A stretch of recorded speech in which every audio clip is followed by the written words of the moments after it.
নমস্কার বন্ধুরা, ঘর কন্যার হেসেলের নতুন একটি ভিডিওতে তোমাদের সকলকে স্বাগত জানিয়ে আজকের ভিডিও শুরু করছি। আজকে হচ্ছে বুধবার, অক্ষয় তৃতীয়া। তোমাদের সকলকে জানাই শুভ অক্ষয় তৃতীয়া। অক্ষয় তৃতীয়ার অনেক অনেক শুভেচ্ছা। প্রতিটি জিনিস অক্ষয় হোক, প্রতিটি জীবন অক্ষয় হোক, প্রতিটি সম্পর্ক অক্ষয় হোক, এই কামনা করে আজকের ভিডিও শুরু করছি। এখন ঘড়িতে সকাল 6:30 মতন বাজে। আমি এখন চলে এসেছি রান্নাঘরে বেটুর জন্য টিফিন বানাতে। তো আজকে বেটুর জন্য বানাবো বিউলির ডালের ছিলা বা ছিলকা, যেটাই বলো। তো আমি এখানে বিউলির ডালটাকে রাতেই ভিজিয়ে রেখে দিয়েছিলাম।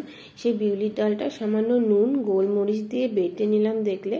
এরপরে বিউলির ডালটাকে একটা বাটির মধ্যে দিয়ে হাতের সাহায্যে খুব ভালোভাবে ফেটিয়ে এর মধ্যে সামান্য পরিমাণে জিরে, সামান্য খাবার সোডা, আর এখানে আমি অ্যাড করছি সামান্য পরিমাণে জোয়ান। তো এগুলো দিয়ে ভালো করে মিশিয়ে নেব। সামান্য একটু জল দিয়ে বেশ পাতলা একটা ব্যাটার করতে হবে। ব্যাটারটা যত পাতলা হবে ছিল্লাটা তত সুন্দর হবে। আর জানো তো বন্ধুরা, আমি আগে না ছিল্লা বানাতে পারতাম না। এই ফার্স্ট টাইম আমার ছিল্লাটা এত সুন্দরভাবে উঠলো।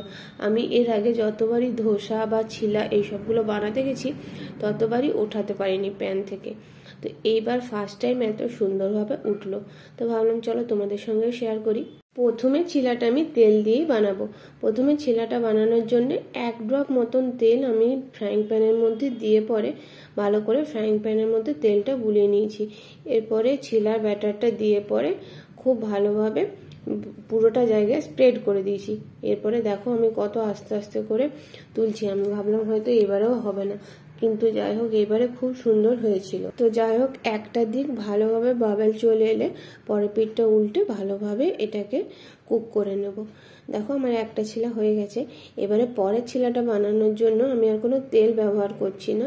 এখানে আমি হাতের সাহায্যে জলের ছিটা দিলাম। সেই জলের ছিটাটা দিয়ে পরে জলটা বেশ ভালোভাবে শুকিয়ে যাবে, প্যানটা বেশ ভালোভাবে গরম হয়ে যাবে, তারপরেই ব্যাটারটাকে দেবে।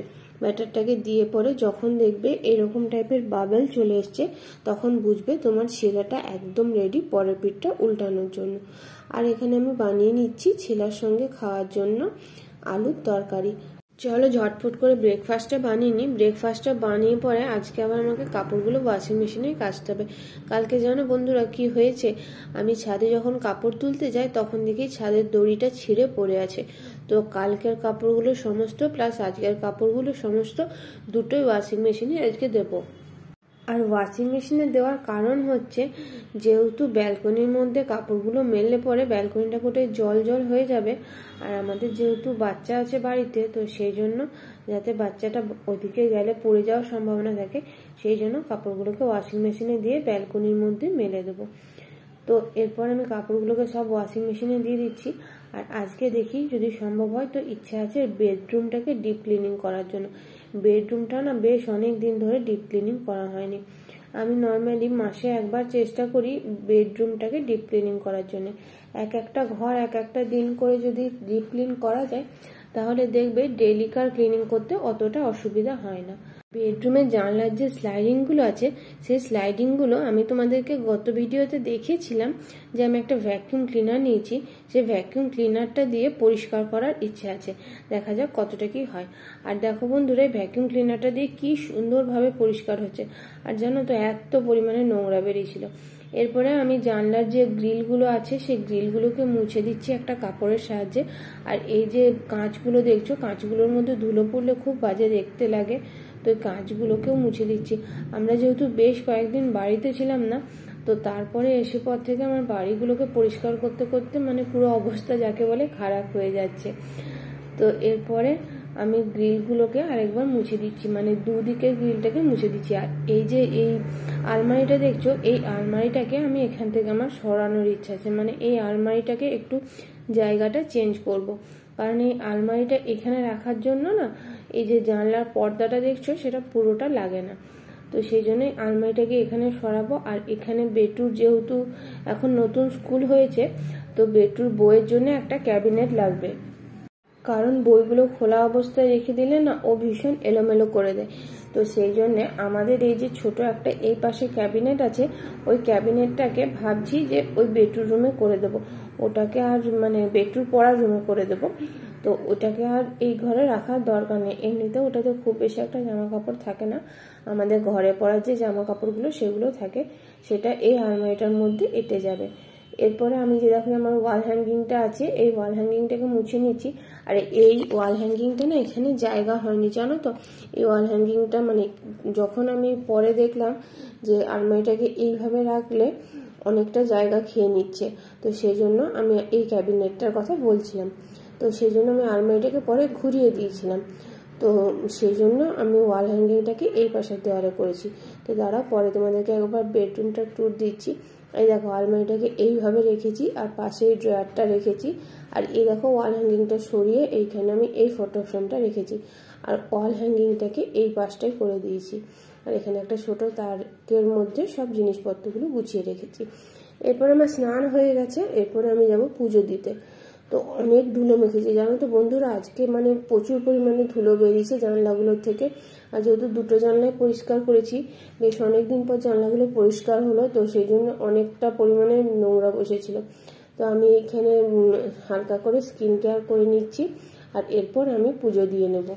আর আজকে না বেশ কয়েকটা ফুল পেয়েছি, আর দেখবে বেশ কয়েকটা ফুল পেলে না পুজো দিতে একটা আলাদা রকম শান্তি লাগে। তো আমি আজকে প্রথমে সাঁই বাবাকে স্নান করে নিচ্ছি। সাঁই বাবাকে স্নান করিয়ে সাঁই বাবার পোশাকটাকে পরিবর্তন করে দিচ্ছি। আর গোপালকে আমার স্নান করানো হয়ে গেছে, তো সাঁই বাবাকে স্নান করিয়ে আমি সাঁই বাবার পোশাকটাকে পরিবর্তন করে দিলাম। আর এখানে সাঁই বাবার পাগড়িটাকে পরিয়ে দিচ্ছি। সুন্দরভাবে ঠাকুরকে পুজো দিয়ে আমি এখন আরতি করে নিচ্ছি। আর আমি না প্রতিদিন এই কর্পূর আরতিটা করি, তো বলতে পারে কর্পূর আরতিটা করে আমি অনেক ফল পেয়েছি। আর এইভাবে ময়ূর পাখা দিয়ে ঠাকুরকে হাওয়া করে দিই।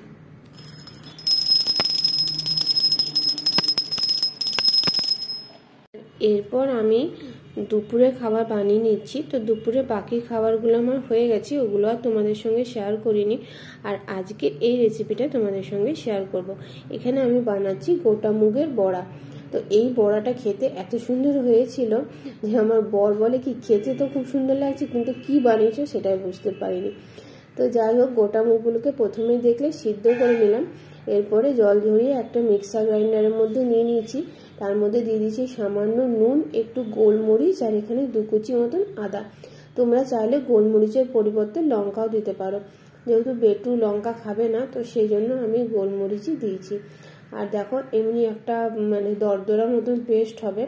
এই দরদরা মতন পেস্টটাকে তোমরা একটা বাটির মধ্যে ট্রান্সফার করে নেবে। এরপরে এর মধ্যে দিয়ে দিচ্ছি কিছু মশলা। এখানে হলুদ গুঁড়ো দিয়েছি, সামান্য জিরে গুঁড়ো, সামান্য ধনে গুঁড়ো, আর এখানে দিচ্ছি একটুখানি খাবার সোডা। তোমরা চাইলে এটার মধ্যে আলুও দিতে পারো, কিন্তু আমি আলু দিয়েও দেখেছি, টেস্টটা খুব একটা ভালো হয় না। এমনি মানে র করলে যে টেস্টটা হয় খুব সুন্দর হয়। তো দেখো এখানে আমি কড়াইতে তেল দিয়ে দিয়েছি। তেলের মধ্যে আমি এরপরে এক এক করে বড়াগুলোকে দিয়ে দিচ্ছি। বড়াগুলোকে দিয়ে পরে বেশ খানিকক্ষণ লো আঁচ করে একটা পিঠকে ভেজে নিতে হবে, কারণ যেহেতু এর মধ্যে কোনো রকম আমি বাইন্ডিং কিছু অ্যাড করিনি, তাই খুব যে একটা শক্ত জিনিস হয়েছে সেটা হয়নি কিন্তু। আর দেখো একটা পিঠ হয়ে গেলে আর একটা পিঠকে উল্টে দিতে হবে, কিন্তু খেতে এটা খুব সুন্দর হয়েছিল। তো আজকে আমাদের দুপুরে মেনু হচ্ছে অরহর ডাল, এখানে আছে আলু পোস্ত, বড়া আর বাঁধাকপির তরকারি। আর এরপর তোমাদের সঙ্গে দেখা হচ্ছে সন্ধ্যাবেলায়। সন্ধ্যাবেলায় আমি এখন বেটুকে পড়াতে বসেছি, বেটুকে পড়িয়ে নিচ্ছি। আর দেখো বেটু তোমাদেরকে একটা রাইম শোনাবে। কি পড়ছো বাবু? বাবু, হ্যাঁ তুমি এই রাইমসটা একটু পড়ে শোনাও তো, রিডিং পড়ে। ঠিক আছে, শোনাচ্ছি। এখান থেকে পড়ো। এখান থেকে? হ্যাঁ। মাদার, হ্যাঁ। Mother sing to sing sing sing. Very good. Sing mother sing. Very good. Can mother sing. Very good. Mother mother can sing. Very good. Pen can sing. Very good. Pen sing mother. No, sing. To mother. Very good. Sing to pen mother. Very good. বুঝতে পেরেছো আমার ছোট্ট বন্ধুরা? বেটুকে পড়াচ্ছিলাম, পড়াতে পড়াতেই দেখি কি ধুম বৃষ্টি নেমেছে। দেখো কত জোরে বৃষ্টি পড়ছে আর বিদ্যুৎ চমকাচ্ছে পুরো। তো এরপরে আমি বেটুকে পড়ানো হয়ে গেছে, আর এরপরে আমি যাব গোপালকে শয়ন দিতে, কারণ আমি রাত্রেবেলায় গোপালকে শয়ন দিই।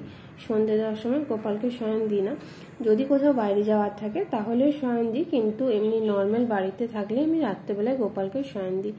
তো গোপালকে শয়ন দেওয়ার আগে আমি প্রথমে ভালো করে গোপালের যে জামাটা আছে সেই জামাটাকে চেঞ্জ করে নিই। মানে যে জামাটা গোপাল পরে থাকে সারাদিন সেই জামাটা পরিয়ে গোপালকে শয়ন দিই না। আর তার আগে আমি ভালো করে বেডটাকে ঝেড়ে নিলাম, গোপালের যে চাদরটা আছে সেই চাদরটাকেও ঝেড়ে নিলাম, আর বালিশগুলোকে জায়গা মতন দিয়ে দিলাম। তো বন্ধুরা দেখবে ঠাকুরের সেবা তুমি যেমনভাবে দাও, মন থেকে ভক্তি সহকারে ঠাকুরের সেবা দিলে ঠাকুর নিশ্চয়ই সেই সেবা গ্রহণ করেন আমার মনে হয়। তো এরপর আমি গোপালের জামাটাকে চেঞ্জ করে দিচ্ছি, আর আমি এই গরমের সময়তে সুতির হালকা পাতলা জামাই গোপালকে পরাই। এরপরে ঠাকুরকে শয়ন দিয়ে পরে আমি ভালো করে আদর করে শয়ন দিয়ে দিচ্ছি। শয়ন দিয়ে পরে এই যে মশারিটা দেখছো, মশারিটা টেনে দিই। আর এরপরে আমি একটু ঠাকুরের জন্য হালকা কিছু খাবার, মানে নর্মালি বিস্কুট বা খেজুর এইসব কিছু হালকা খাবার আর জল একটা গ্লাসের মধ্যে দিয়ে দিই। তো চলো বন্ধুরা, আজকের ভিডিওটা এখানেই শেষ করছি। কেমন লাগলো ভিডিওটা অবশ্যই কমেন্ট করে জানাবে।